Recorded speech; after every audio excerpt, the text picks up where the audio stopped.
You're welcome.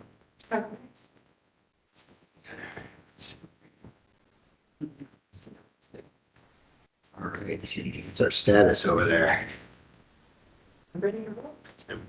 Okay, sounds good. Let's call the, I guess, August meeting of the Italian Village Commission to order Tuesday, August 30th, 2022. Oh, no, I'm sorry, it's not that day. I was reading the business meeting. It is Tuesday, August 9th, 2022. The next business meeting will be August 30th, 2022 at noon here in this same room on one North Front Street, second floor. Next hearing will be Tuesday, September 13th, 2022 at 4 p.m. Again, here in the same room. Let me swear in the staff. If you'll both raise your right hands and swear to tell the truth, the best of your ability this afternoon. I do, Jacqueline, Preservation Officer, Assistant. Okay, great. We will call the roll here. Let's start at the end with David. David Cook. Paige Schmeling. Carla Truitt. Ben Goodman. And Jason Sudi. Okay, what do we have? Do we have any public forums today?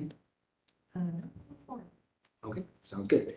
All right, let's keep on cruising then. Let's actually do the minutes before I forget, since I like to always forget those. To approve.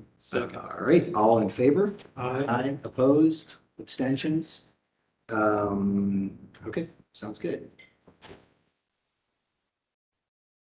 Do approval of staff approvals in a second, but we're gonna wait 1 second so we can get you on the record.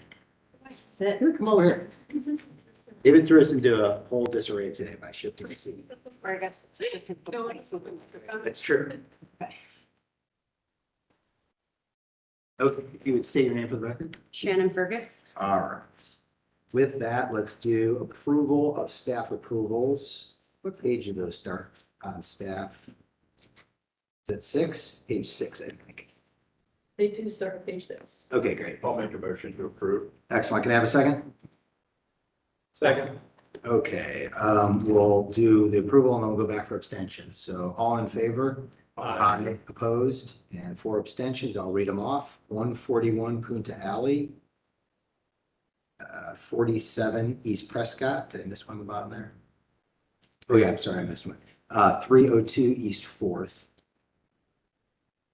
All right, 186, 188 East I 1st. will abstain proximity. Okay, Commissioner Cook abstains on that one. 731 Kerr Street. 569 East 5th. 40 something, 43rd, 3 Warren. 970 Peru. That's it. Any other abstentions for any of those? Not for me. Okay, sounds good. Well, let's go back to the action then. Anything we need to know today, staff, before we dive in? Other memorandums, so see. All right, sounds good. Well, let's go for it then. So let's start with 68 East Second Avenue, IV-22-08-008. Okay, this application is proposing to replace windows and doors of the 1960s country beam addition with new clear aluminum storefront windows. And as the 1960s addition is a contributing historic addition in its own right, staff recommends the window dimensions of the mullions match the wider mullion dimensions of the original windows more closely. At the July 26th business meeting, the commission noted the following. The commission noted that the solution being proposed seems appropriate to the area of the building and seems to keep the style, but will defer to more commissioners that were not present. The commission noted that back in the day, the windows would be more operable before air conditioning, but would support moving to staff. Staff did confirm that we require reform in order to be able to take that action to move to staff approval at the business meeting. The commission noted that they understand that the glass in the school doors is important for safety. So staff recommends approval of application IV 22-08 at 68 East Second Avenue as submitted with conditions. And those conditions being that the new window dimensions or the mullions specifically more closely match the original window openings. The basis for the staff recommendation is the standards for alteration, specifically numbers 4 and 6. Sounds good. So as you heard, a number of us who are at the, I guess 3 of us, decided that was okay to move this to staff approvals. So if you have any more comments, the folks of us that were here, certainly, but anyone else that has any comments or questions happy to hear those at this point as well. Paige, did you have anything? No, I think the comment about the mullions makes sense, and I agree to move it to staff approval. Sounds good. Carla, what about you? I concur.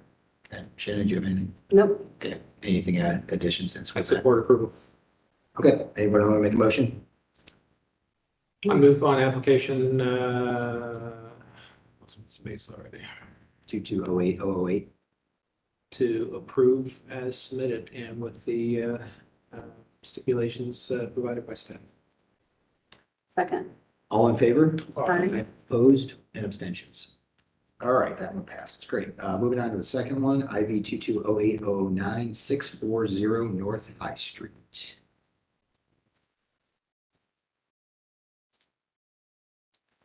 Okay, so this application is proposing to install a new blade sign for the submitted materials, to install new window signage, also from the submitted materials, as well as install a new awning and to reface the awning with black awning fabric that would be plain. At the July 26th business meeting, the commission noted that the proposed window signage is okay on the inside of the glass, but that any signage on the outside of the glass will need to conform with the guidelines. The commission asked that the blade sign bracket could be black in color so that the bracket does not stand out and that the visual focus is on the sign itself. And the new awning will need to be open-ended to conform with the guidelines. The commission noted they want to be sure that the sign will be anchored via mortar joints and not drill into holes into or damage any masonry. And the commissioners present noted that with the conditions stated that they are supportive of the application. So following commission feedback, the applicant has submitted revised materials, including the following. The proposed new awning has been changed from a closed-ended to open-ended to conform with the guidelines. Confirmation has been added on the drawings, noting that the blade sign will be anchored via mortar joints and will not drill holes into or damage the masonry. And the portion of the window signage that shows the websites will be interior side only. So staff recommends approval of application IV 2208009 at 640 North High Street as revised, with any clarifications to be submitted to staff for review and approval prior to issuance of a certificate. And the basis for the staff recommendation is that the application is generally consistent with the standards of alteration and the short north design guidelines and Italian Village guidelines. Awesome. Sounds great. Okay, again, I think a number of us had basically those comments that you heard just now at the meeting. Anybody else have any thoughts? Let's start at this end. Shannon, you have No, nothing to add. anything changed for you, Ben, since the meeting? I support the approval. Okay, Carla? I support the approval. All right, Paige? Nothing to add. David? I appreciate the applicant change the bracket as shown in surrendering. I would also just like to say in the motion, let's exclude the sandwich board side because that is not in our jurisdiction. Okay, yeah, however you need to do that, staff. It's a separate. Approve the whole package with the exception of. You can make a note just that it's not part of the approval. Okay, sounds good. All right, All great. right, for your motion. I didn't make the motion Oh, I yet, thought you but did. I'm not sure that I'm against it per se. I'm not either, I just don't think it. All right, I will make the motion to approve application 08009, not including the sandwich board because that is not in our jurisdiction. Second. Okay, all in favor? Aye. Opposed? Motion carries. Great. All right, number 3, 157 East First Avenue, which is IV 2208010.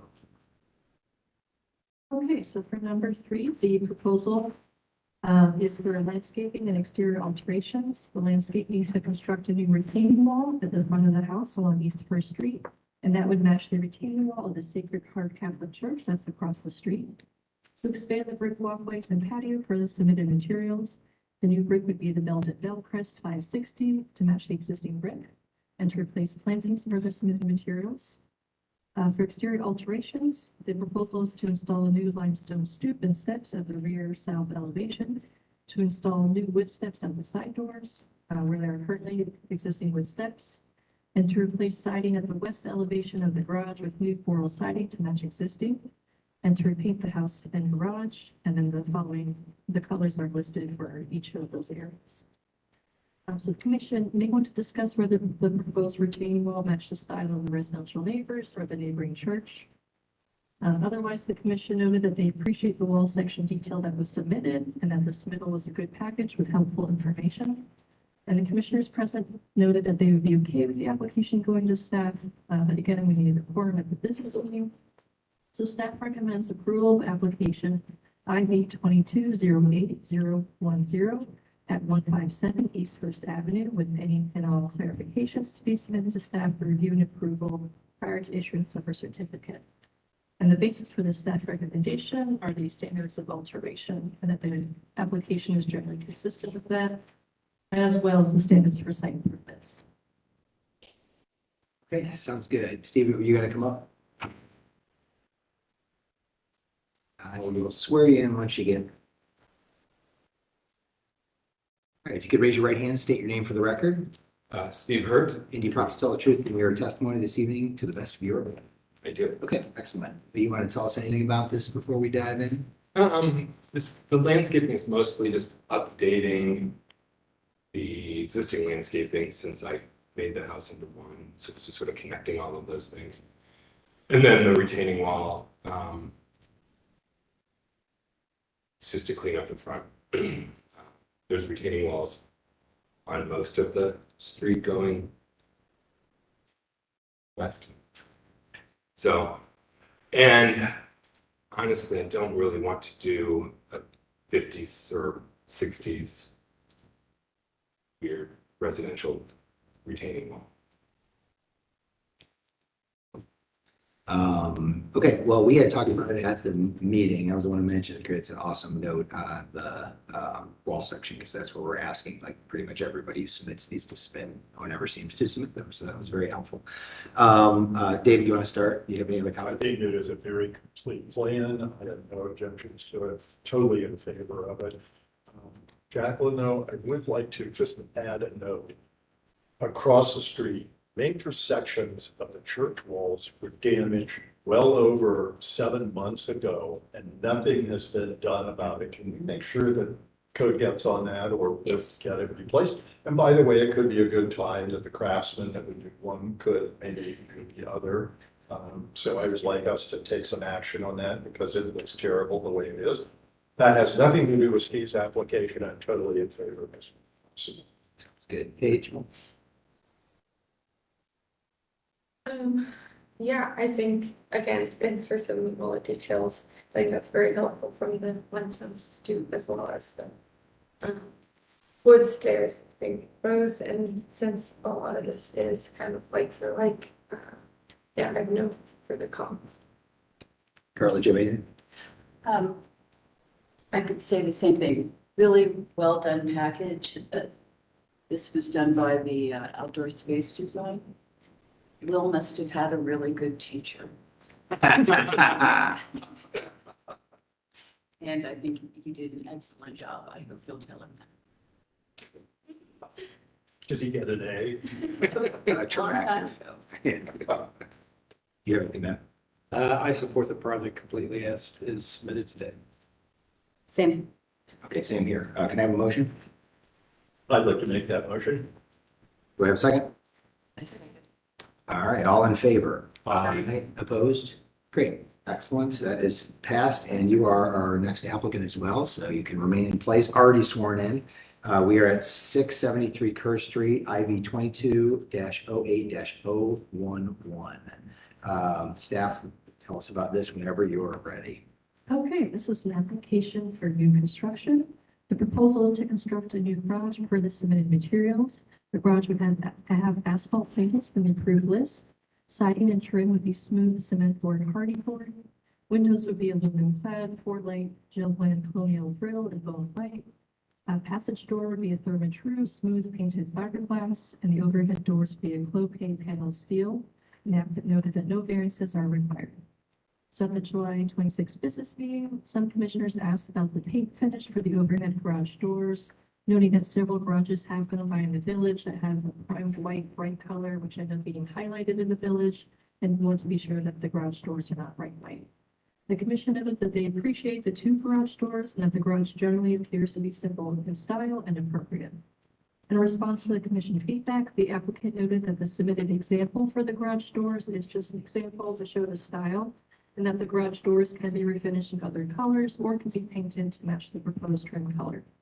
So staff recommends approval of application IV 22-08-011 at 673 Kerr Street as submitted, with any clarifications to be submitted to staff for review and approval prior to issuance of a certificate. And that recommendation is based on that the application generally is consistent with the standards for new construction. Excellent, thanks. Steve? This is a simple garage.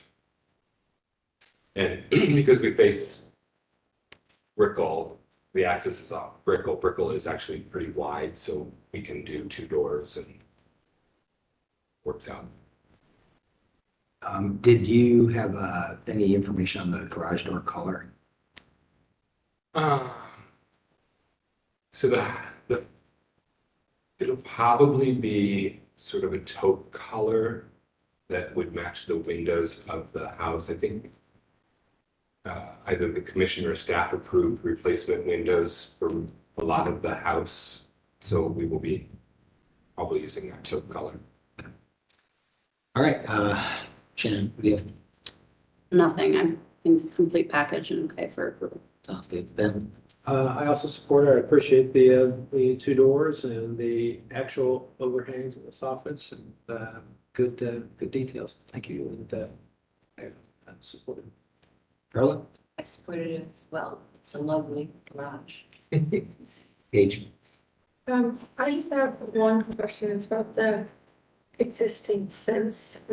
There's kind of some additional fencing there that's not just along the property line. Kind of talked about it, about replacement or done.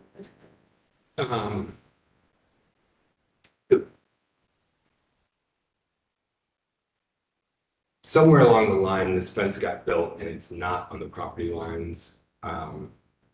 There's a new build that is probably 30 years old, duplex to the south of this, and the fence is way over there. It's over on their property. And then there are condominiums built on Brickell that go from Brickell all the way through to Russell. So there's a weird edge there also, but I believe what we would like to do is connect the existing fence along the alley back to the garage. And then I'm not sure, I don't know who owns that fence with the no parking sign on it. It's in my Yellow bollard. Okay, that's not. I'm sorry. That's not on your property or this property. It was, that fence was built as part of that condominium project. But now it's gonna be 3 feet away from a blank wall, so I don't know the answer to the question, but I don't think that's our fence, so it will probably be there. Gotcha. I could agree to fill in that little 3-foot space. So I guess just real quick, in this photo, where does this property end then? Or, It ends at the yellow bollard. okay. So that fence will just need to be demolished though, the one we're looking at there. That's beyond the yellow. bollard The one beyond, Yeah. when it's painted, will go Yes. away. Okay. It's a good fence. Sorry. It's a good fence. It's relatively new for. Yeah, I guess just, any demo or I guess reconstruction of the fence if it was matching that existing seems appropriate. But I was just curious when I saw all the kind of fences going on when you zoomed through there, I wasn't quite sure Yeah. where it began and ended. You have anything else? I'd like to make the motion with the understanding that the applicant will paint the garage. We've got several of them in that village right now that are just standing out. Unfinished, glaring, way wrong. The motion If to it's one of the approve. house colors, that would be fine. Yeah, so that's the paint color to the satisfaction of staff. Yep. Okay. We have a second. Second. And then, or are you satisfied on the fence details? Yeah. Okay, all in favor? Aye. Opposed? All right, carries. Thanks a lot. Okay. So we're coming in. Okay, we've got number 5, which is 850 North 4th Street, IV 22-08-012. Okay, do we have anybody here for this one?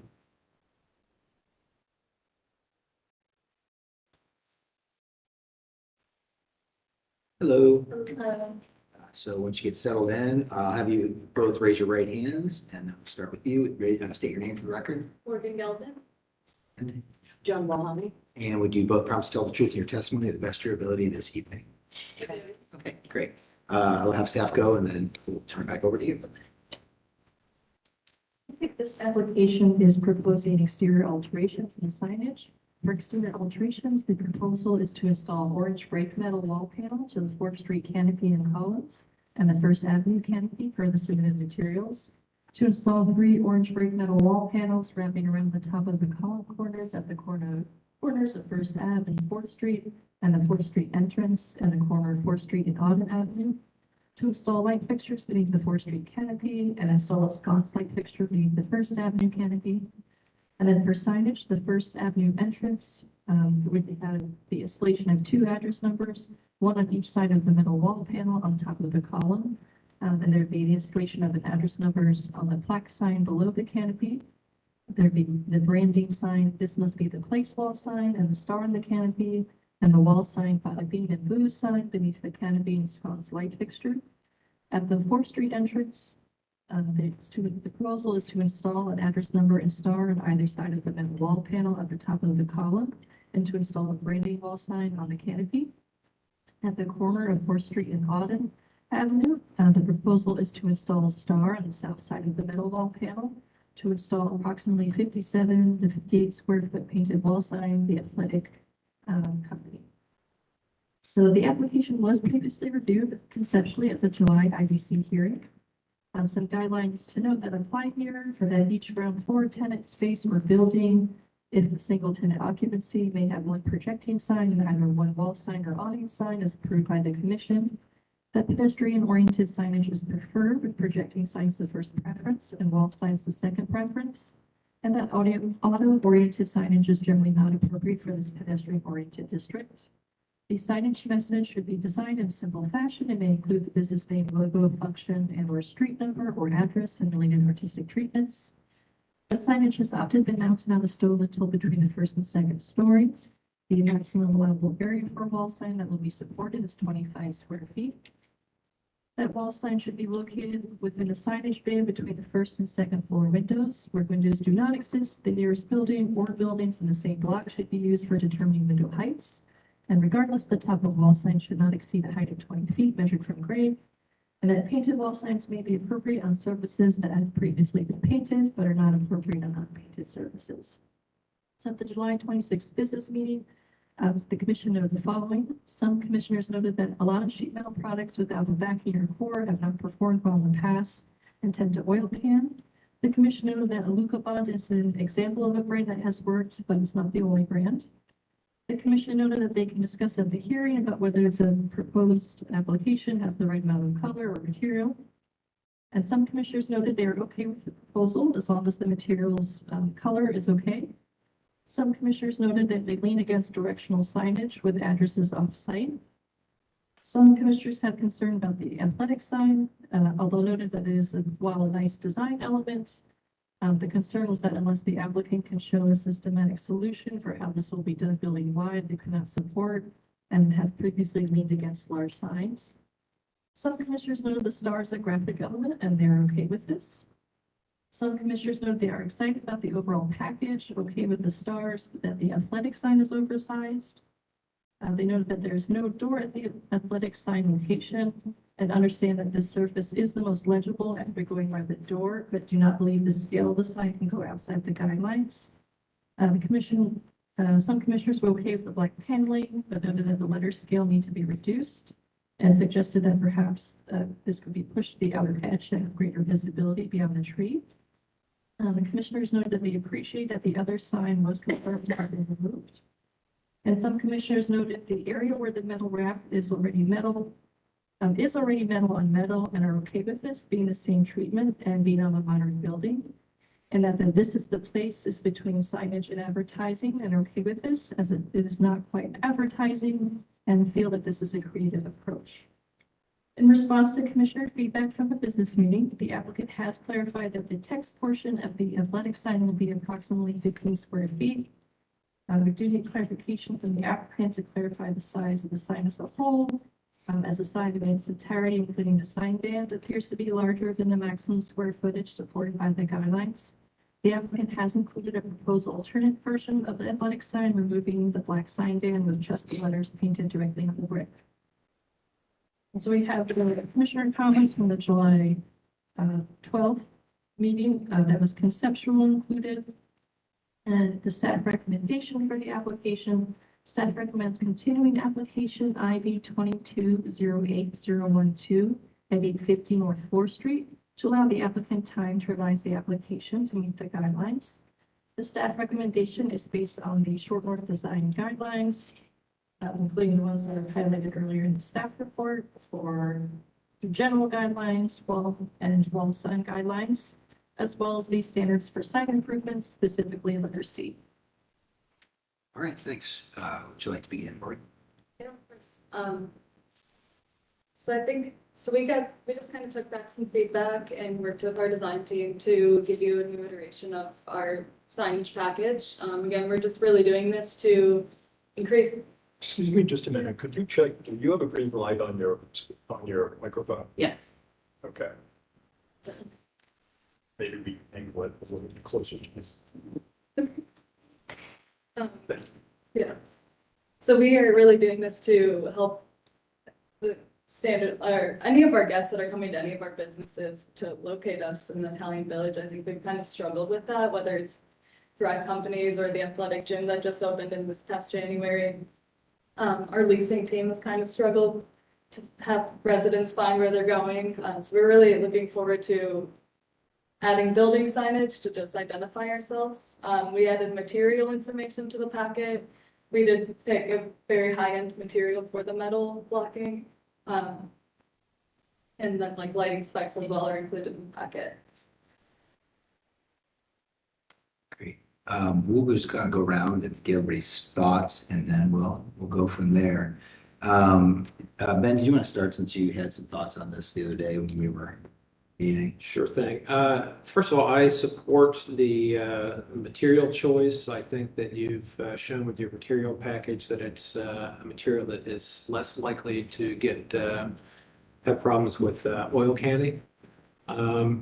It kind of comes down to whether it's appropriate for the community. And I think because we're talking about newer buildings that it stands that test for my seat. Including the sense of color and the way it's sort of bound into the architecture. It sort of reinforces the architectural style. I think that systematically it's a good graphics program. And as we've said before, the asterisk is a nice kind of embellishment that is not too over the top.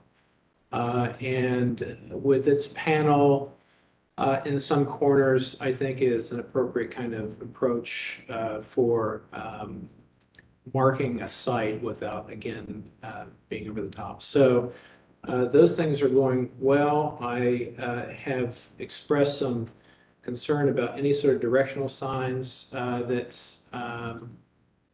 are just kind of one-offs and at the roof line. I continue to feel strongly that that's not an appropriate type of sign or solution. I think you can come up with a better solution that works better for the entire site. So I would be not supporting that if you continue to include that in the application. I'm talking about the directional sign. It says 232, to be specific. I don't support the black panel athletic sign, and it sounds like that we have a square footage issue, but I could be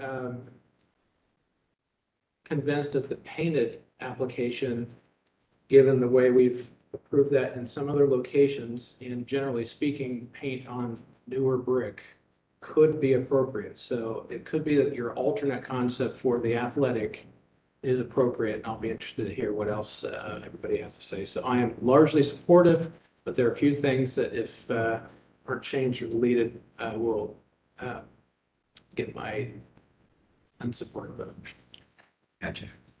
Carla? I also appreciate the material precedents that you're showing us so that we can get a better idea of how you might be sizing those particular pieces, if that was the intention. But I think that in those images, it looks nice the way that you've done it.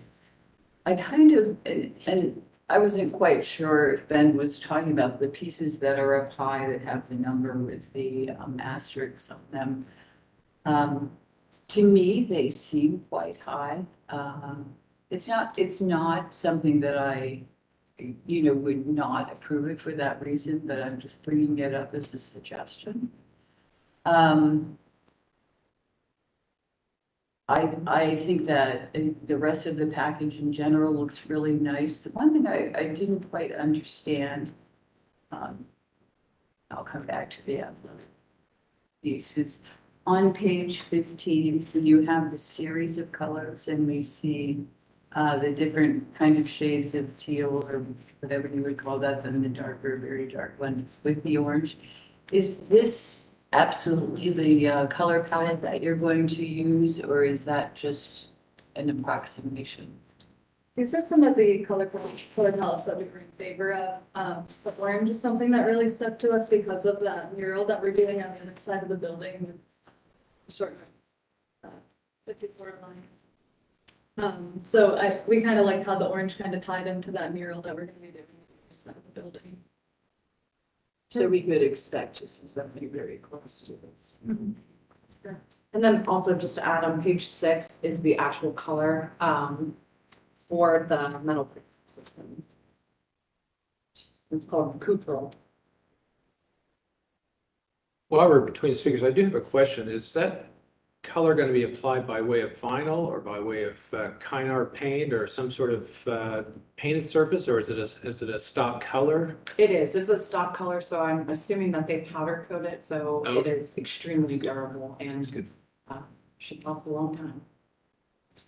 And personally, I think I like the darker gray behind the words "the athletic club" versus having that just painted brick, or however that is applied to the image on the right side of page 14.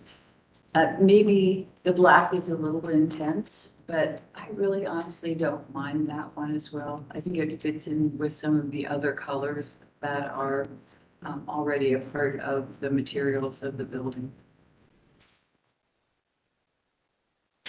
Paige? Yeah, honestly, I appreciate how clear and simple a lot of the wayfinding is. I think that's very helpful and probably has helped this process move along pretty quickly. And I would be okay with either the paint on the brick or the black side of that. That's Hey, David? I appreciate them bringing back an alternative to the painted brick. I would like to argue that that is a better solution than all of the black out there. And it brings back a historic situation that in our village, and definitely on High Street, signs used to be painted on the building. So I think in a way, this carries the contemporary graphic, but in a style that would have been appropriate on an older building. So I'm totally in favor, would encourage the white lettering on the brick and not the black vehicle. I'm in favor of either option for the athletic signage. I think one thing I'd like to know is that for a few different times on this particular corridor, we've not used the short north design guidelines since they're very targeted to High Street, which is more of a historic district. This is more of an industrial corridor. A lot of, mixes of newer buildings and newer architecture. including this one. Additionally, I think because of the one-way situation that's happening on the street, I have seen a lot of motorists circling around and getting lost and not turning when they're supposed to. And maybe only for that reason, because there is a slight pedestrian safety issue that I know that the city has tried to solve. You know, there's been hawk signals added to these intersections and things like that, but that is a reason I am not opposed to the directional signage. And otherwise, I'm kind of fine with everything else. Yeah, I don't really have anything to add. That's good explanation for justification for some of the changed elements. I guess we probably have the biggest remaining element is the athletic sign. So I don't know what kind of consensus we can reach. If anybody feels extremely strongly, David, it sounds like you feel pretty strongly about the painted version. Does anybody feel very strongly about the other version enough that? Just I have a question. I'm sorry, one other reminder, although it's not signed, remember we've approved the painted graphics on the back of this building. We've painted the Lycans building on the north of Bud Dairy. We're painting the wall on the side, south side of Bud Dairy. And then there's one in the Portal Park. So there's a lot of paint going on brick surfaces or building finishes. A new build, I should point out. Yeah. I had a question. Are you proposing actual paint or is it a grip vinyl for brick? We would hand paint it unless the building owner preferred some type of, I don't think we'd ever do a coarse texture vinyl just because it tends to fail over time. Something we've done is Plastidip, if you're familiar with it. It's a product that's used for painting like wheel wells of like cars, and it's a rubber composite paint that when you paint it on brick, you can easily remove it. And we've actually had some success doing that down at the Neil Avenue School, if you're familiar with that project at all. We did historical preservation process through that, and we use that everywhere because it can be taken off without ruining anything. So I would say coarse texture would be the last choice for this. I'd like to suggest that, especially with Commissioner Cook's support, that the alternate is more appropriate because I think it's a good compromise with having any sign to having no sign here. And I think it covers less the brick, allowing materials to kind of show through, which also is a better preservationist kind of approach for the brick itself. I know it's a new brick, but still less coverage is probably better. So I would support that. So the only thing that I am, that's remaining that I'm not supportive of, but everybody else may be, is just the 232 sign that has the directional arrow on it. So I just wanted to clarify that I'm talking about the one sign, not all asterisk signs. I just wonder if anybody else has a similar feelings. Okay. I mean, I honestly think that one is needed. There's problems at that intersection because people don't know where those addresses are. Yeah, I don't necessarily disagree with you. It's just that it seems like there could be a better systematic approach to getting directional information to other, off of other corners and the whole site. So, and I don't know that we want that kind of direction sign in every corner of wherever you're impacting this project. But so I guess we could imagine it. I know I'd be in my own mind can imagine it as kind of an experiment, but would not be supportive of it seeing it implemented in multiple places. Gotcha. Applicant has been in front of us at least 2 times prior. Would the commission be willing to approve all of the other elements except this so that they can move forward and allow them to come back maybe with another alternative and a separate for the number? I mean, I would actually make a motion just to approve the whole package and see where the chips fall. I'm personally in favor. But I was trying to come to a, We could separate that one out if, that's what I was saying. okay. So I'd like to make a motion, separate this into two Okay. different approvals. The first is the entirety of the packet in the color, in the orange color, whatever the real name you said was, I already forgot. The entirety of the package with, of course, my iPad just died, so I can't read anything. Oh, there we go. Okay. Except for the sign, the directional signage of 233 and 231 on the corner of, what is that, like First and Fourth? Shown on page 10. On page 10, shown on page 10. Now, is that acceptable to you to make that motion to let you go forward with everything other than? Well, I'm going to make another motion in a minute here for that one. Do you have any preference for the athletic sign? I know there's some back and forth. Painted on brick, preferably with the material that you discussed. Would be nice to see that tested on this building. I think we're talking about the alternate. Right. The alternate, yeah. The no backer, the weight, No, yeah. that's at 14.75 square foot. I second that motion. Okay, all in favor? Aye. Opposed? Abstentions? Okay, you have another one? Yes, my approval for B, motion B, is for the 233, 231 signage on page 10. Move to approve that sign. Second. Okay, all in favor? Aye. Opposed? Aye. And abstentions? Okay, so you've got your approvals. Work with staff for any other questions that you have. Otherwise, you're good to go. Thank you so much for all your time. Yep, absolutely. Thank you. Thanks for making the changes. Okay, we are on to number 6, which is 700 North High Street, IV-22-08-013.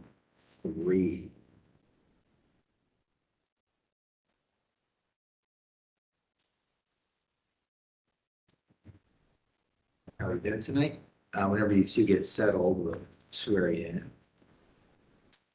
All right, if you will both raise your right hands and state your names for the record. Mark Wood, Dan Haynes. And you both promise to tell your truth and best of your ability, your testimony this evening. Yes. Okay, excellent. Thanks. We'll start with staff and then we'll get right to you. Okay, this application is proposing to move the main entry to the center facade on High Street with a canopy above the entry. To replace all windows with larger openings and install 2 to 3 folding operable windows on Lincoln Street. To stucco over the existing exterior walls on Lincoln and High Streets. With the date stone to be relocated from Lincoln Street elevation to the High Street facade. To remove the parapet on Lincoln Street to align with the proposed lower High Street facade. And for the trim, hardwood sills, and canopy to be black or dark bronze roll steel and clear coated. And the applicant notes that no exterior seating will be installed. So the primary facade of 700 North High Street building has been highly altered within the past few decades. The elevation facing north along East Lincoln Street appears to be intact with the parapet, date stone, and possibly some original window and door openings. Note there is a placeholder signage shown on the application, so staff wants to note that the signage is not part of the current proposal and that a complete signage application will need to be submitted as part of the future application. At the July 26th business meeting, the commission noted that they will be interested to see how much surface area of stucco there is, as stucco is already material that's not often seen on High Street. The commission noted that they understand the previous argument that the stucco is proposed to achieve a more uniform look. However, asked if this uniformity could be achieved by painting the brick. The commission reiterated the prior feedback that it is uncommon to be able to paint brick, and since the building is no longer historic, this may be a unique characteristic. The commission noted that they understand the signage is not proposed at this time and that it will need to comply with the guidelines. The commission asked if the applicant will be keeping the front wall.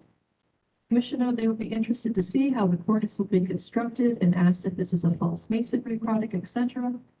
Some commissioners noted they prefer painted brick as an option, not sold on proposed stucco, not outright against it. Some commissioners noted they prefer either all stucco or all painted masonry for uniformity.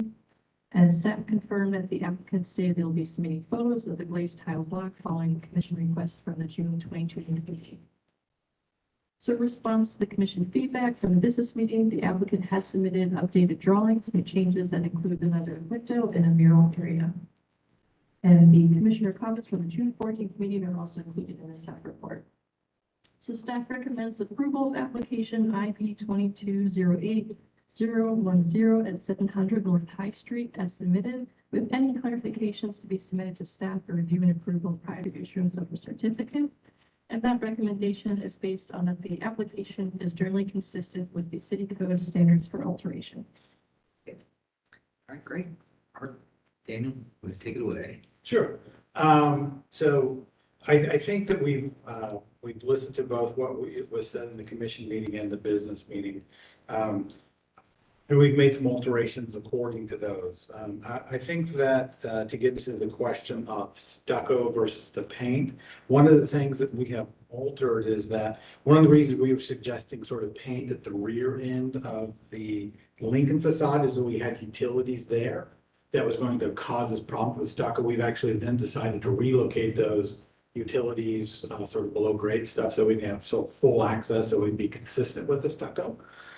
We think that the stucco is the better option because of the difference of the materials that are in the existing facade. We were just hoping that that could bring it more uniform and more consistent as we went across. So we're still pretty favorable towards the stucco on the design team side.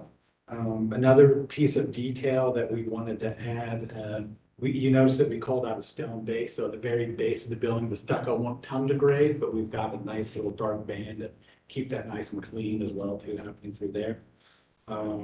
We've gone through and made I think when last time we talked about sort of window size uniformities, we've looked at what was sort of in existence and that's happening through there. And so we think that the High Street side has the larger windows, and we've relocated. At one point at the prior meeting, we had sort of a diagonal sign.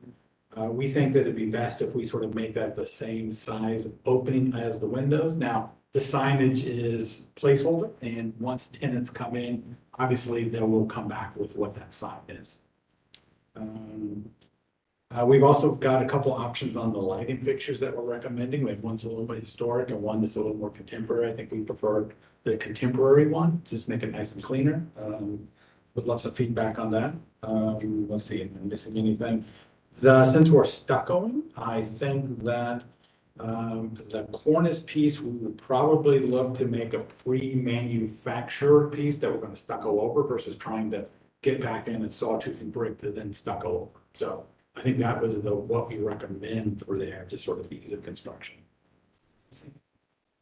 No, I guess, one point that I was not aware of was the utility relocation that, so that we were not sure what that entails on that last back piece. I know that's been a challenge in terms of how to deal with accessing that. I don't think we've investigated.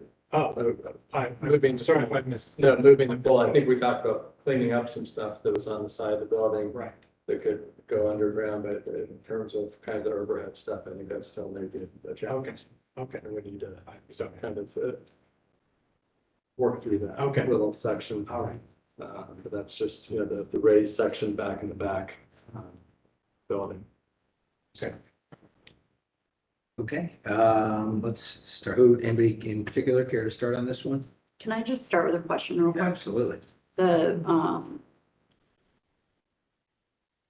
non-high street side, that wall, is that historic? That particular wall, it's a historic wall, right? I believe so. I don't know what the modifications have been made over time in terms of doors or windows, but But it's like it's original brick that then you would stucco over that. Parts of it, I think they're cinder. Parts are, but there's differing materials there as we go across. Just since we're on that topic, are we talking about real stucco or are we talking about EFS here? We're talking real stucco. So, and the statement that you made about trying to, or the concern about having two different materials, that we're looking at the west facade and the Right. north facade, are they're different sizes? Yeah, so they're different size of the substrate and even the finish of the materials. And I know we just heard the discussion on sort of, there's been a lot of painted brick happening anyway. But, as you start, I think, to paint on top of brick, the telegraphing of what's below, it actually gives it a lot of character. Yeah. But if they're differing in sizes, I think it breaks up uniformity. That's why I think they're towards this number. As probably a lot of you know, this building's been sitting vacant for a while now. We'd hoped we'd come to the commission before with a kind of grand design of doing a second story and had a specific user in mind when we invested in that design, and that ended up not panning out. We turned away a lot of users. We want to do something that's really nice and fresh here in the corner. We've lost $300,000 the last couple of years, several years, and lost rent by trying to get rid of the old tenant that was a problem and waiting for the right user. And this represents a big investment for us in terms of moving the corner forward.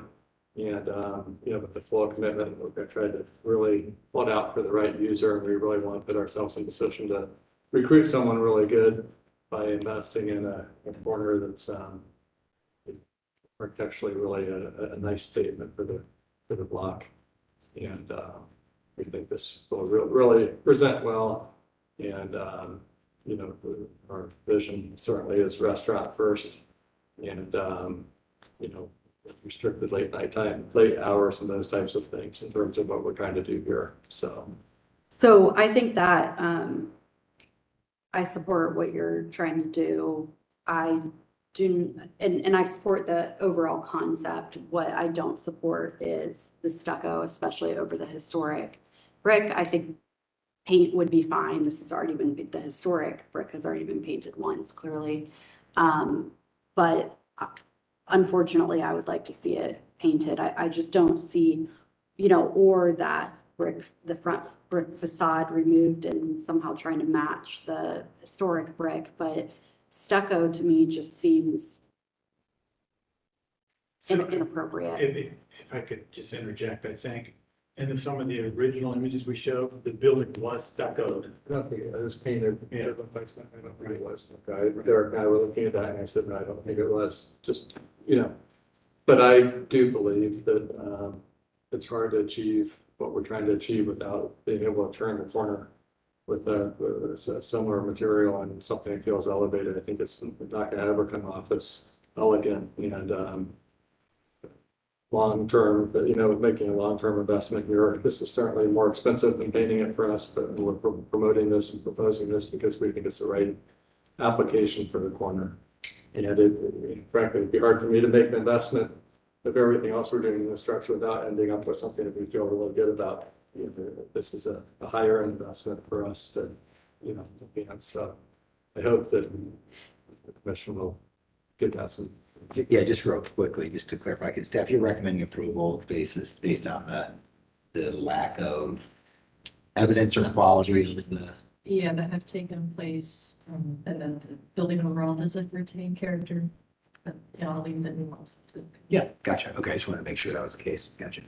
Okay, let's keep going around. David? I would like to go just to the opposite of Commissioner Shannon and support the use of the stucco.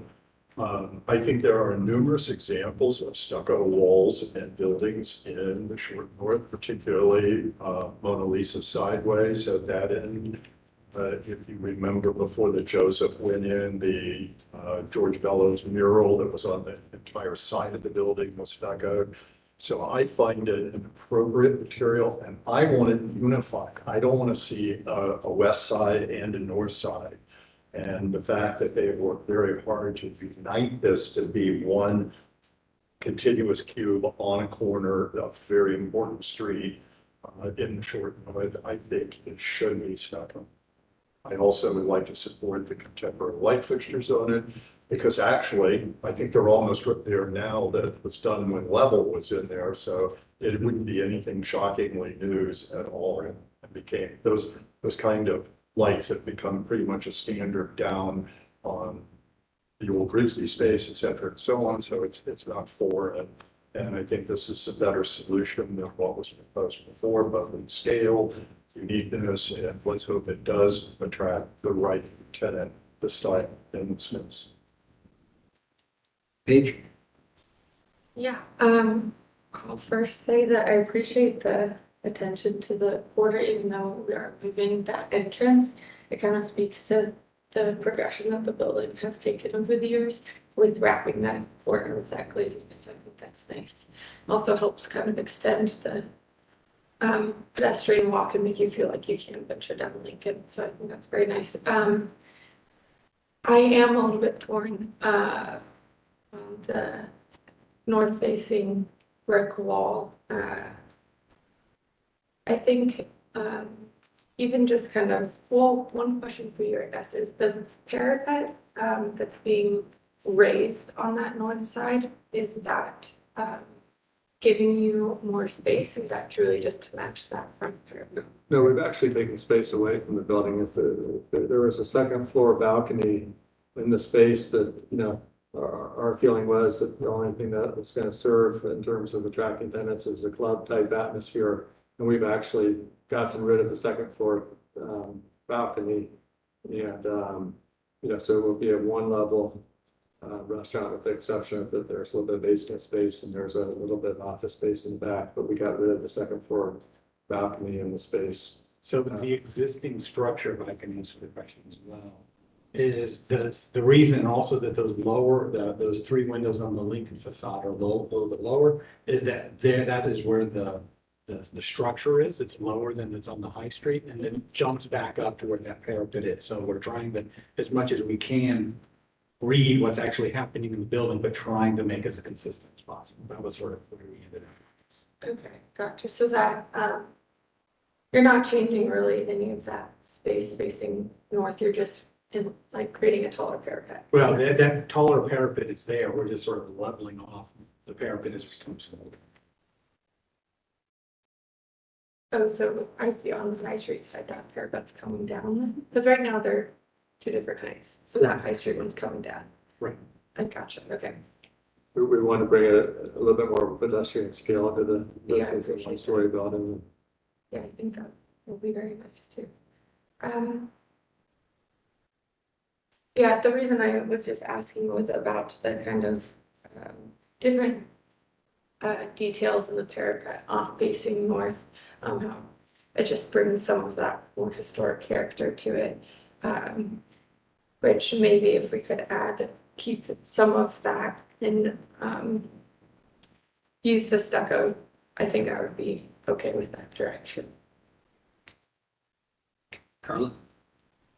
So just to follow up on your point, I think Yeah. what you're saying is if you look at this, maybe you feel at the top, Cornice is just a little too simple compared to what it was before.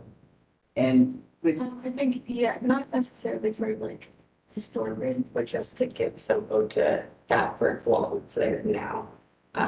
Yeah. it's, I don't know. I'm torn as well. But as I think I said the first time I saw this, I think you guys did a really nice job and you, I believe, tweaked the windows and it's even more elegant than it was the first time that I saw it. I can understand how difficult it would be because of the differences in the two brick walls to paint the brick. Painted brick is fantastic. So I would say that I'm okay with the stucco. I do like Paige's idea of that maybe there is some articulation that happens on the top cornice. I'd want to see it before, you know, it's something that I feel, you know, I would,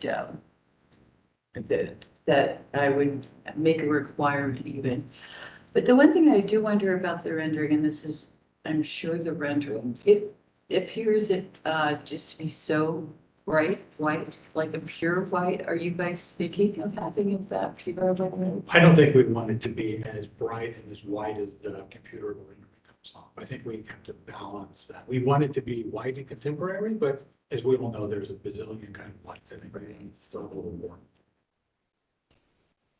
So I don't know if that's something that we want to put in, that we would just see a sample or something of the color that you're going to use. Not quite sure, maybe quite how that works, but is that something we could do? Yep. Okay. You know, and we could either come back to the commission or we could submit something to staff for Yeah. review, whatever you. We can get approval for the bigger picture. It's something we can start to market to end users, you know, we can come back with some details such as the paint color. If you could talk your potential tenant in it using the Jazz Hall name, which would bring back the cornerstone and the piece of history. Let's be honest, the architecture wasn't really that contributing, but there was a history of what this building was originally. It was very important to the Shuttleworth area. I hope that maybe that could be elaborated more. Than that rendering almost doesn't let the stone even show, which you promised to keep in place or reposition it. Right. I agree that the renderings comes off as being a little bit stark, you know, we definitely want something that feels warm and inviting. Sorry. Yeah, I really have no opinion about the paint. I think that should be all your choice.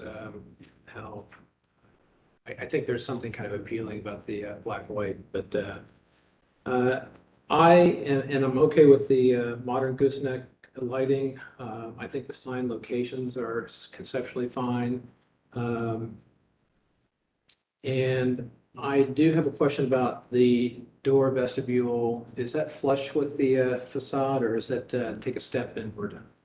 I guess It goes in, so that the doors Okay. swing out. And by and large, I like that feature, and to give you a place to step off the street and your customers a way to prepare before they hit the street. But I have some questions also. First of all, I agree with Commissioner Cook's notion of that this is kind of a cool historic opportunity. It's not as much about the architecture, and it would be for that reason that I think actually the painted brick actually there's sort of a automatic provenance and charm with that. So I don't see it as a negative.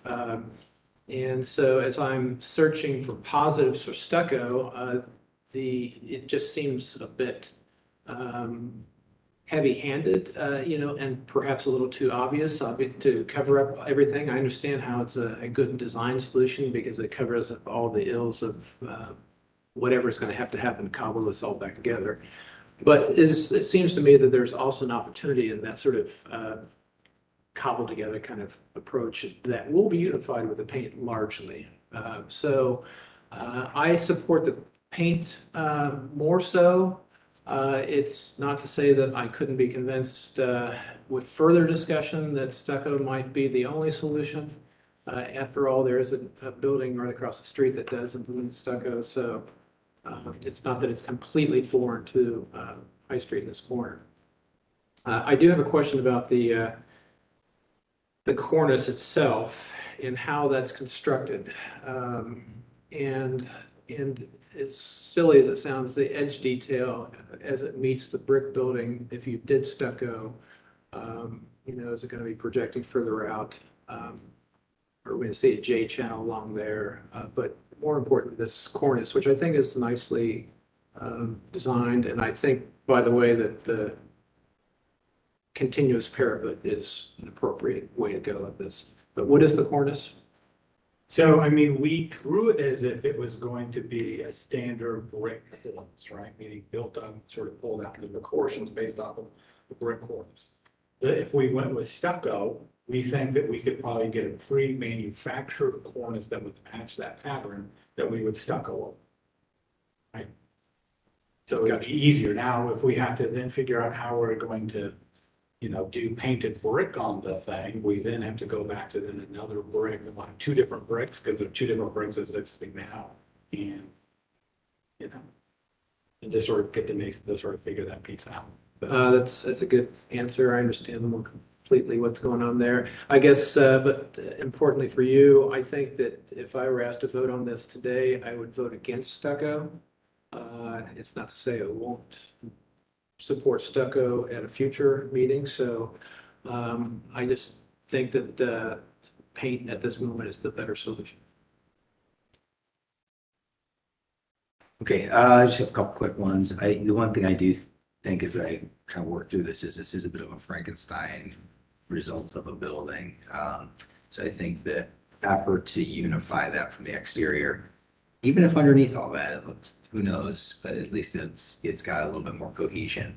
I'm a little less concerned on this integrity of the historical characteristics of the north wall for a couple of reasons. One, staff has taken a look and endorsed this application based on some fundamental changes that have occurred previously. I think the other thing is that once we're willing to make the really wholesale alterations that are being shown here, I think we may be just trying to preserve a kind of a fragment of something. I almost feel like if we're that concerned about that wall, then we probably also should be as equally concerned about like flattening out the parapet and not putting windows in and all that kind of stuff, which I'm not suggesting. I think we should do all that stuff. I just think this building's a bit of a haphazard mix of kind of some old, some new, good and junk parts that were mixed together over the years.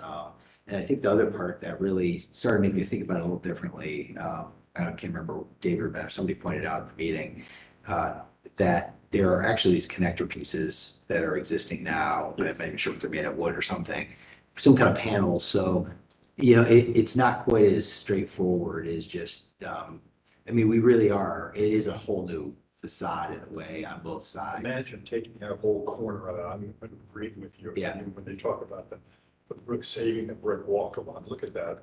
This doesn't come up to the corner. It's a little funky, and I think as far as we know, like that cornerstone is not actually the cornerstone. It is, but it's like the relocated partially in the wall stone. It just seems like there's a lot of weird things that happened over the years. So for me, I'm less concerned with what the current proposal is.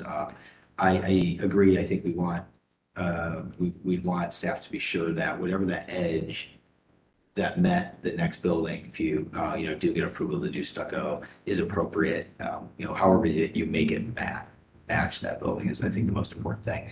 And the other thing I do appreciate is the thing we couldn't see on the rendering because of the subtlety that you do have a stone base. Because I think that was a primary concern with having stucco go down to the ground, which we obviously don't want to have do because that deteriorates. So for that reason, I'm okay with it. I really don't have any other comments on the architecture. I think that it's a far cry better than what's out there now. Although I really did want to see that really cool zoomy second floor box that you proposed. I don't get to pick, so I can understand times change. So with that, I guess we have the option. Staff has recommended making a motion. If we feel strongly about tabling it, we can do that, or if someone wants to make a motion, we can do that too.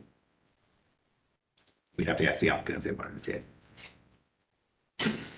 Choices we're making. We can continue it by if the applicant agrees to that, or we can make a motion. Staff has recommended that, recommended approval. So that's kind of where I am. I'll start off with a motion to approve as staff has recommended. Okay. Any conditions? That it excludes the approval of signage, the art niche on the north side, right in front of it, not approving any of that. Okay, sounds good. And then would you be okay with adding that final paint color and details of both the cornice and edge construction be submitted to staff for final approval? Yes. Okay, staff, you're comfortable with that? Yes.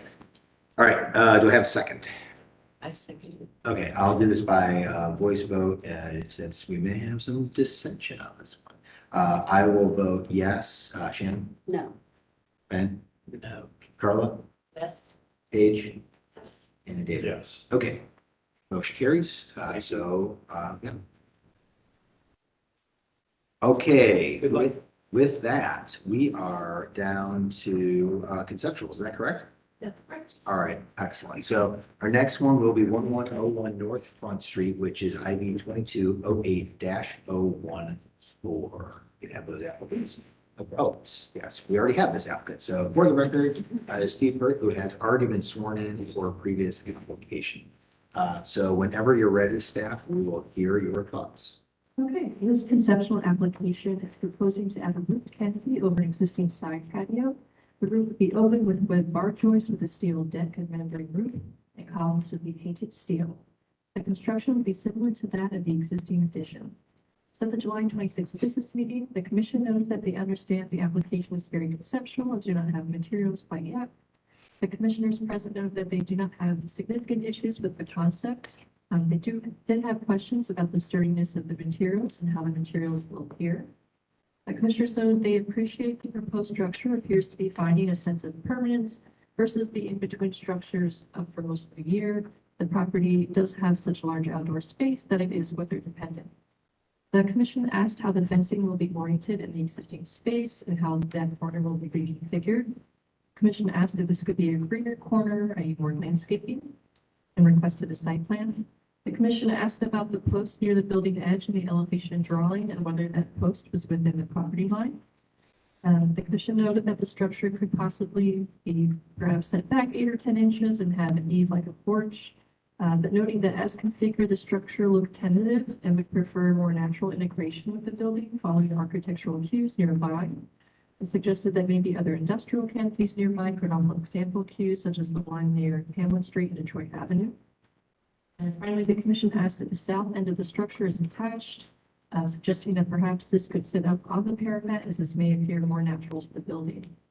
In response to the business meeting feedback, the applicant has submitted a site plan approved in 2016 for the zoning variance that was required for the brewery addition. The applicant notes the current proposal follows the outline of that approved patio, and that the current fence runs parallel with the north property line. And the relocated fence will now follow the proposed covered patio, and that all of the posts are within the property lines. The applicant noted the materials will be steel columns and steel beams with an open web steel roof structure. And for the applicant, the idea is very similar to the construction of the brewery addition, and much like a loading dock or industrial canopy. The applicant notes that the canopy is connected to the building on the south side and that they are setting the canopy below the parapet to avoid competing with the original structure. So this is a conceptual application. Therefore, the commissioner should offer design feedback that can be utilized by the applicant to further refine the proposal for review at a future meeting, and no action is required. And the basis for the staff recommendation are the general standards for new construction. Okay, Steve. So we got this patio approved for, as part of the addition, the brewery, I guess in 2016, it's just a little crazy to me, but. So we're not expanding any of that. We just want to put a roof on here so they can use it more often. I don't know if we came in with a louvered roof system, but that was the original idea. But this is the shady part of the site all the time anyway, so we decided let's just build a flat, relatively flat metal roof on here. And the idea is that the steel columns will just support steel beams with open web trusses, exactly like the addition to the building. And I think that would be uncharacteristic to some kind of a loading dock or exterior space, covered space. And we're trying to eliminate columns as much as possible because this is actually a loading dock. So that overhead door, they still need to be able to get bobcats, right? The things that you load beer. Construction equipment. Forklifts, that's what it is. So we need access through there. And that patio is designed so that we can put trucks and do all of those kinds of things. So it's important to keep it open. And I don't know exactly how the fence got built, not on the line that we got approved for the patio, but it is running parallel to the street now instead of in line with the building. So that might be one of the questions of, is this column in the right place? So it is. And we don't want to compete with that existing original structure. So we were trying to step it down from there. But really, the conversation that I want to have with the commission is is a steel framed roof structure appropriate on this site, and then get feedback of should we be looking at overhangs or materials or, other questions or concerns. And then the fence question, I think that there will be a fence that runs on the east fourth side.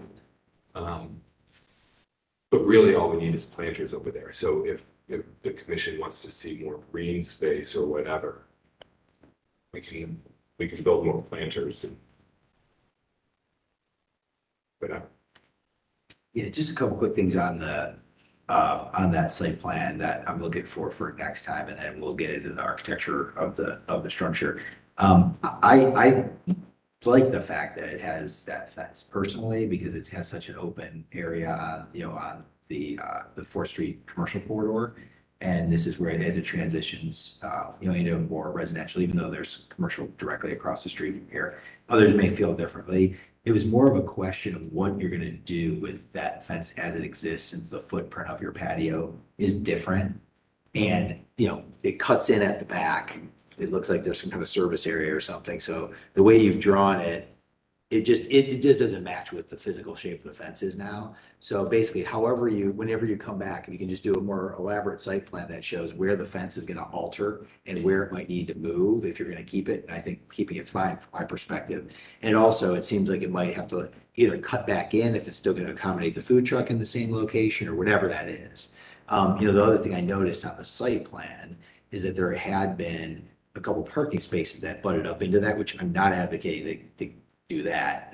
The way it is now is the way it should be, where it continues around the corner, and then you have that space for the food truck as it's designated. So just however that works out, if you can just give us a site plan, sort of like an as-built and as the way it matches what you're proposing, so we can understand how that functions, that would go a long way for me to figure it out. But others may have different thoughts on that. As far as the actual structure as being a steel structure, that I think that's appropriate. I like that it's set behind the front facade of the old building or equal to it, and that it also is the vernacular of the addition that you already put on to a certain extent. And this is, to me, reminiscent of sort of I said the last building was Frankenstein. This is like the good version of Frankenstein, where you've got an old historic building in a district, and then it gets converted to commercial industrial use, and different additions are put on, but they're put on with the intention of serving a purpose, as opposed to just like ripping off chunks of building and decorating it differently. They're like functional little pods, which I think is cool. So that's all I have on this one, Champ. I don't have anything to add to that. I'm supportive. Ben? Yeah, I support the idea of the steel structure. I think it just comes down to a couple details. If we just scroll up to the top sheet. Have it there.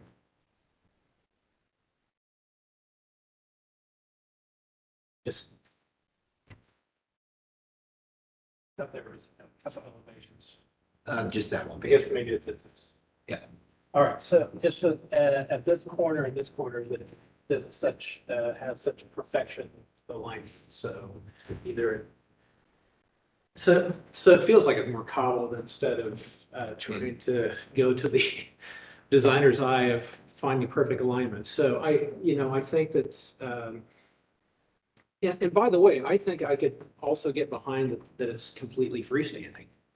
That it doesn't flash into the existing buildings at all, but I can see also why you might have from a traditional standpoint and from a functional standpoint. So if when you come back, you can just talk about overhangs or slight setbacks so that it doesn't match perfectly with the adjacent elevation, it'd be, I think, a bonus, a good thing. Good. Carla? Well, I just wanted to say a couple of things about the site plan comments, because, I think I would maybe say still Frankenstein. And there's just a lot going on here. I think it's kind of the character of this place. But I also think that to have a much more green edge between the patio space and the parking lot would be really nice. And I don't know if we're able in a situation like this where we require planters, that we can also require a planting plan. Because you look at these kind of, here's a boxwood conical shape, here's a boxwood ball, and that's what they have in these planters. So it's not really not creating the kind of sense of green when we're talking about adding something like that. I think it could be funky, but I do think that it would help the space a lot.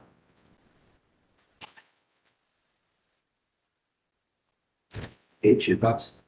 I am also, in favor of the steel structure, open joist metal roof. I think that is appropriate for this lot and the other buildings around it.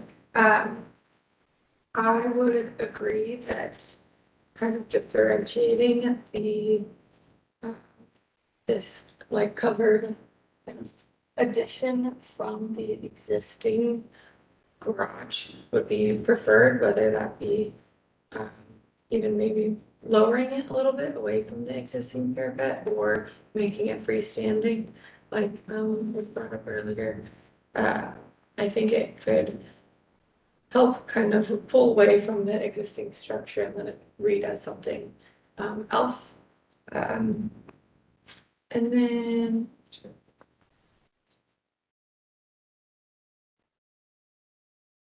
so when you come back, maybe just sizing of members.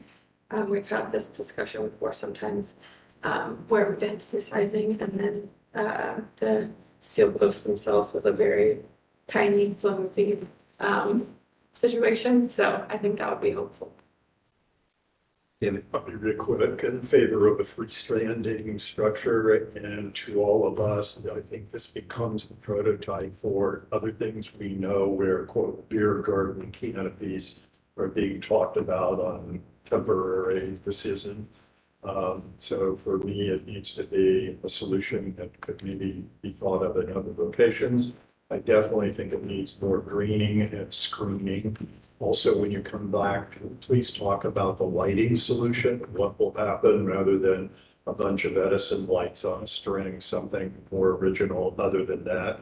And as I said, my concern is that what we set as a precedence here could be seen in other locations that we have had some applications for. Yeah, and this is certainly not a criteria for me to vote in favor of this. Just as people keep mentioning the greening of this, I mean, you could actually consider at least a portion of it to be a green roof. I mean, they've got those small scale green roofs on the bus stops downtown that, when they're in the right location, have actually survived for the last 10 years. I think it's just a matter of if the investment wants to be made, but knowing the, I wouldn't, I don't know all of the details of it, but it certainly seems like, the ownership group has a favorable disposition toward environmental concerns and certainly has a lot of plants and well-maintained plants in the upper portion. So it could be kind of cool if you could look down from the upper story and see at least a portion of this be a green roof element. And that seems like it would be very consistent with a sort of a metal-based approach where you had that depth where you could put sedum in there. But again, I'm not going to vote no because you decide not to do that. That would be just an extra bonus. That would really be cool on the site. Other thoughts or questions you have for us today? So just to sort of address that site plan. Yeah. Because this was so conceptual, I didn't really want to redo it. Site plan to show you the new proposal. So we will have more details on that. And I believe my client is very open to more green planters or whatever. So we'll talk about a plan or how we can do those things. The one concern is we do have to maintain access to that loading space. So we can't just put planters in the forefront of that. But, Yeah. And then I like the idea of it being a freestanding structure or looking like a freestanding structure, but the whole idea is that it's a covered, we don't want water dripping down the edges, so take all of those into consideration. Sounds good. So you have what you need from us? I believe so. All right, great. Thanks. Appreciate it. All right, this is the last one, correct? Yes, it is. I could do that time. We're at 15 minutes, so I just wanted to let you know. Okay, so you'll be first. Yes, if we can have the last applicant, 942 Hamlet Street, IV 2208-015.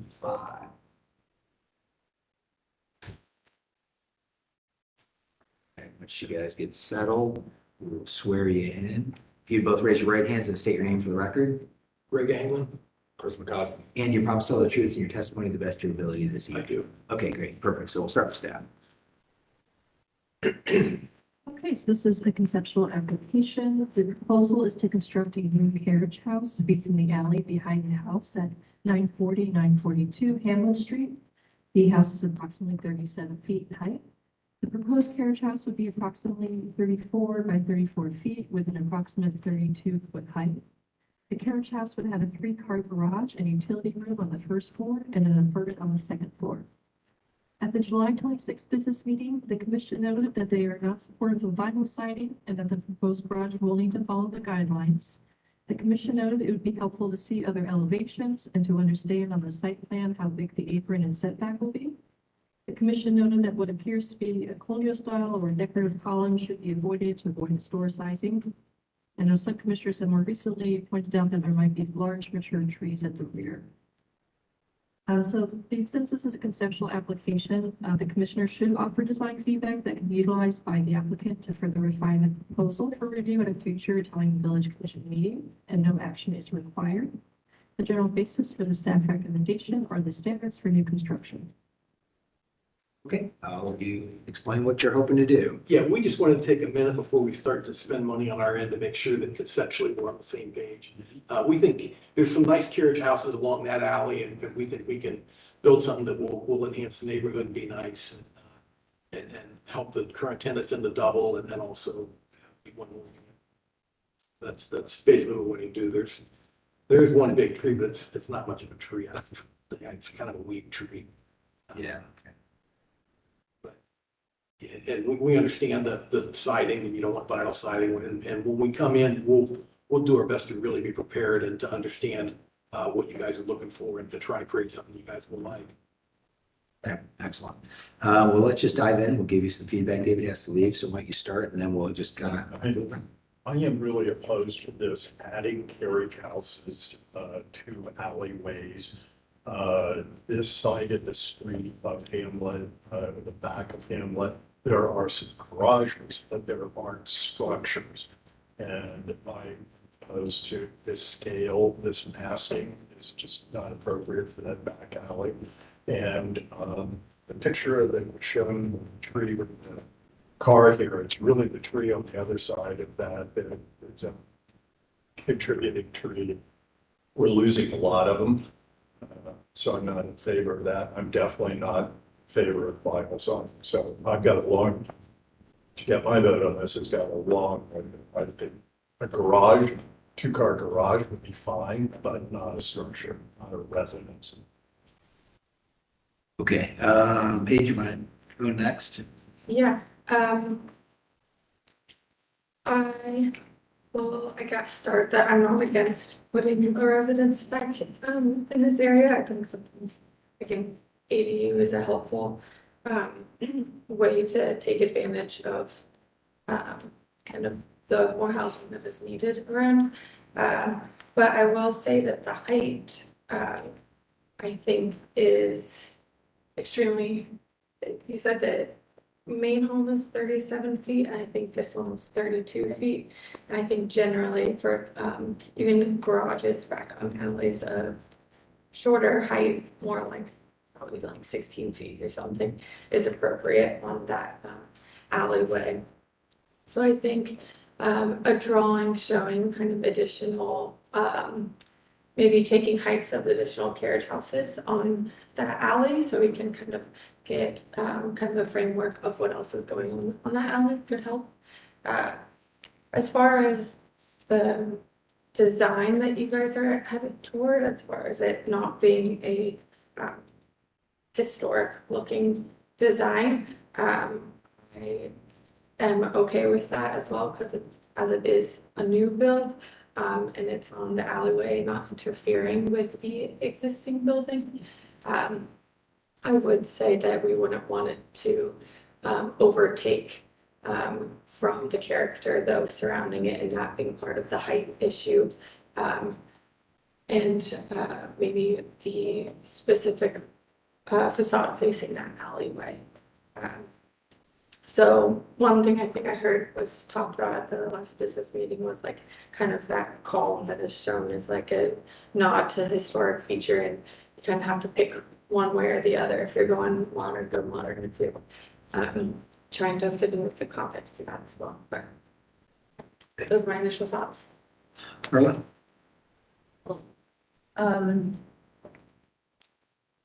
I would say I am not opposed to a small carriage house, but the size of this is too big. And also, I think the fact that the roof is sloping and it's as tall as it is working against you. If you did the opposite, where you did what you could to kind of make this seem quite small, you know, maybe it's not going to be to give you what you need to actually do the construction, but I just feel like this is really large in that space.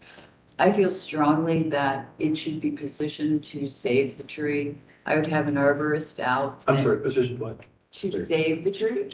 I mean, because those are really two nice trees when we see them in the photographs. Like maybe it's a big tree, but that's quite beautiful. And once you start tearing those down, it really is going to change the character of it. So you could have an arborist out that could say this tree's going to die in 5 years, and then we would, you know, not feel compelled to have you save that, but I would feel compelled to say plant another one in its place.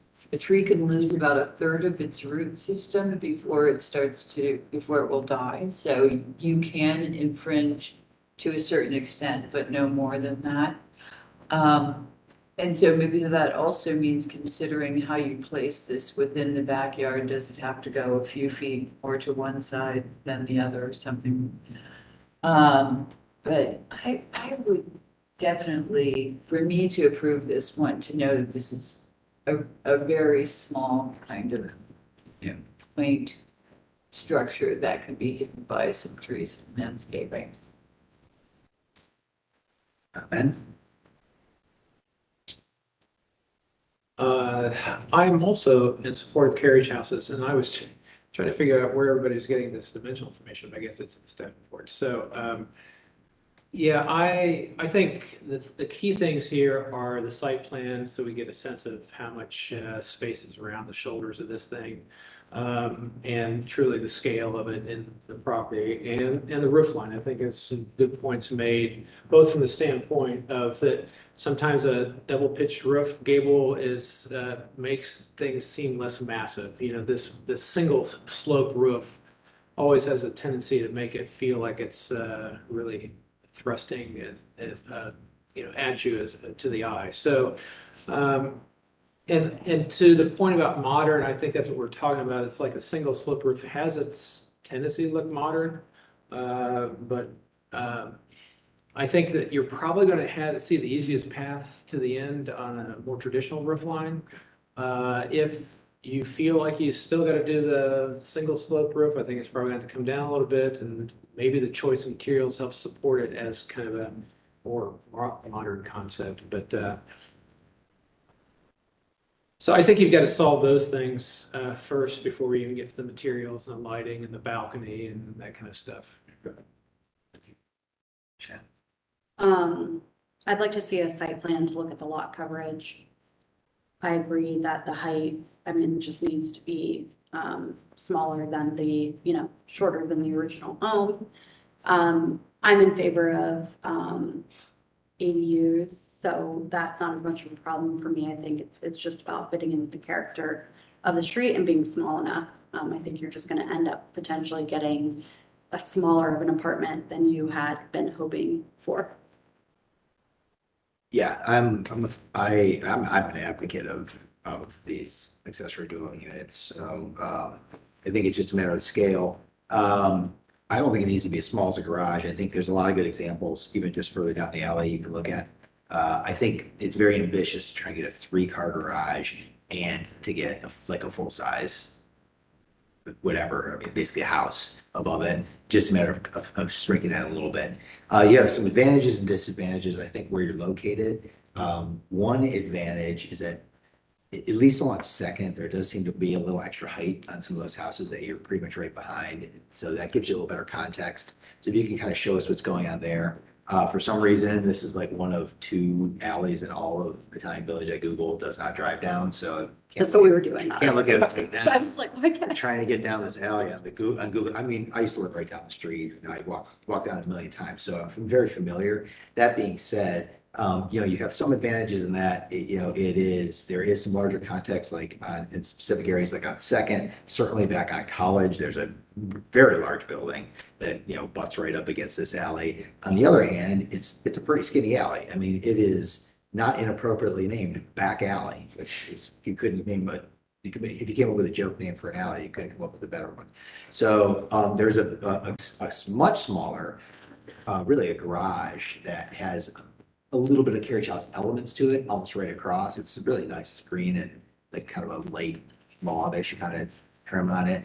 I don't think that's what you're trying to do, but I think it certainly gets some characteristics of the architecture that you might be able to utilize. Not to say I'm against something more modern that can work too.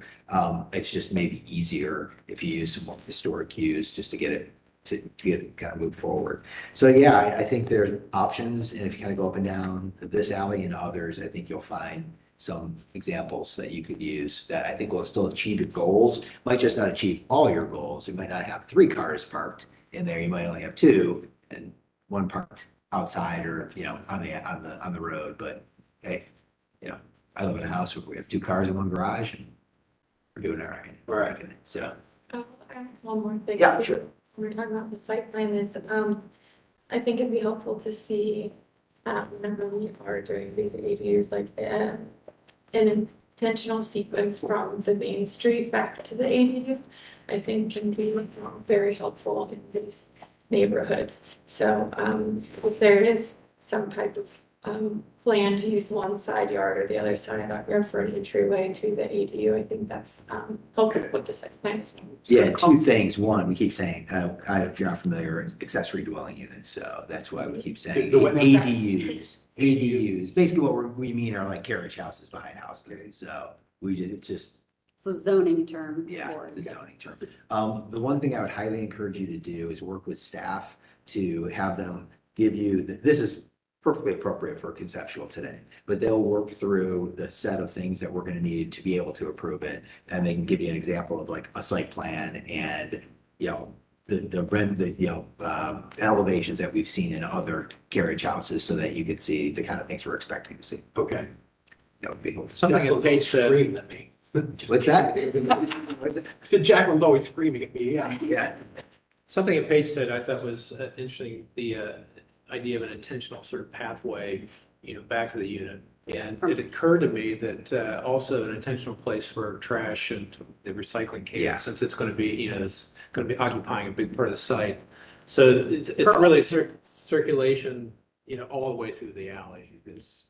Yeah, because I assume the current 2 units are using trash. They're probably using 300 gallon in this house. Yeah, and they're not going to be doing that anymore. So where's their trash going plus the new residents? Yeah, one of the problems, you're kind of caught in between, the city's trying to transition out of the 300 gallon units, but they haven't yet. And so this is one of the not totally pleasant alleys to be in because there are a bunch of giant 300 gallon garbage cans. So as the front doors come on here, it's just a little bit weird. But other questions for us today? If we can get the roof line down, do you think there's a way we can save the 3-car concept?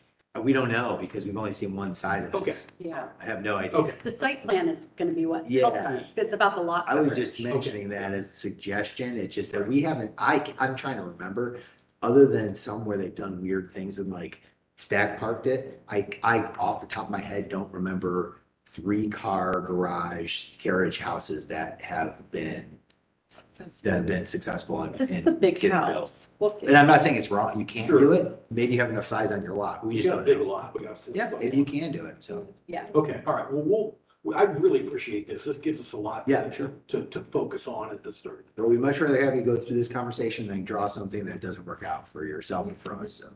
Okay, great. All right, thanks. All right, thanks a lot. Okay, staff, what else do you have today? So that is the end of the agenda. All right, Move to adjourn. Second. all in favor? Aye. Opposed? All right, thanks, everybody. Thanks, staff.